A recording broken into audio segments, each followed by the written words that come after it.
All right, howdy, welcome back to the Addicted Motors YouTube channel for another episode of Rover Auction Review. Haven't done one in a while because I haven't been excited about anything I've seen, but if you can't tell, I'm legitimately excited about this one because it's interesting and attainable. And those are the two things that kind of spark this type of discussion. So, what do we got? What do we got? We have a 2005 Land Rover Freelander. The best Land Rover probably ever made, at least in the States. Automatic transmission, 2.5 liter V6 power, and it only has 54,000 miles. It's a 200 truck, and it is at a Carvana auction, which means it was just traded in. And it's for sale for $1,400. That's where this is at, guys. It's green. It's the last model Freelander. It's green. And it's Freelander. That's it. That's all there is. And it's cheap, maybe cheap, not cheap.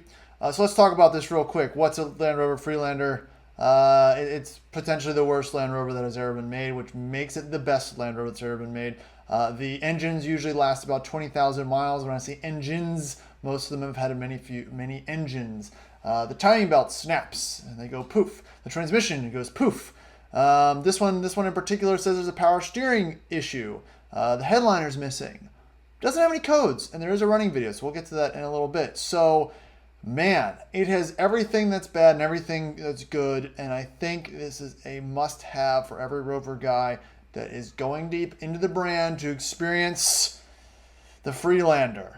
I need to experience the Freelander, and I'm not looking at this video I'm being made for myself to talk myself into it, not out of it. This is not for you guys, but let me know in the comments what you would do. I mean, look at it.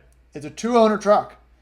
I mean, it's green, it's local, it's literally $200 to ship it, and it just seems like, how can I lose? Well, I can lose a lot of ways, because like I said, the engines go poof, transmission goes poof, the cool system also, it goes poof, and there's just nothing out there. It's just they're just not good vehicles. Usually you have to disconnect the drive shaft that goes to the back differential, because the viscous coupler and everything in there goes poof.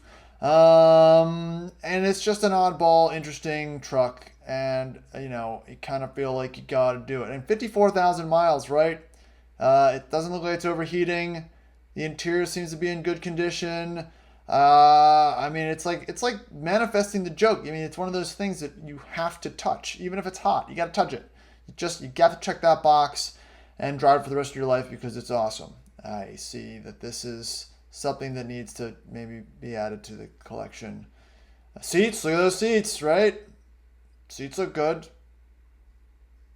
This is a bad idea. Oh yeah, you have a whole kit in the back of all the fluids and everything that maybe a dealer was ready to do to it, and then they realized it wasn't worth their money. That's the scary thing. That's the one thing I'm nervous about. It had all the things that you kind of get together to get it going, and then it's at Carvana. But,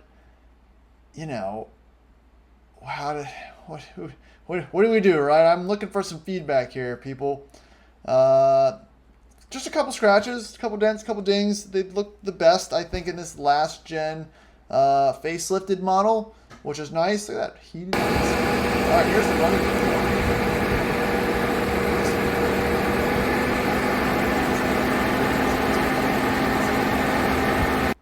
It's running. It says it running.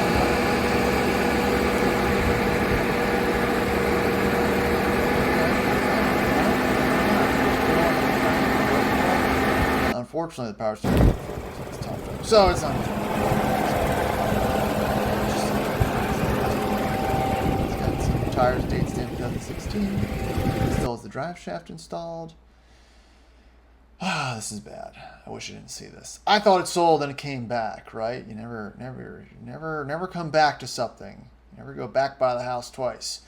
So this actually, it's live right now on Manheim. It ends at the end of the day today, and we'll see if I own one. Thank you for watching.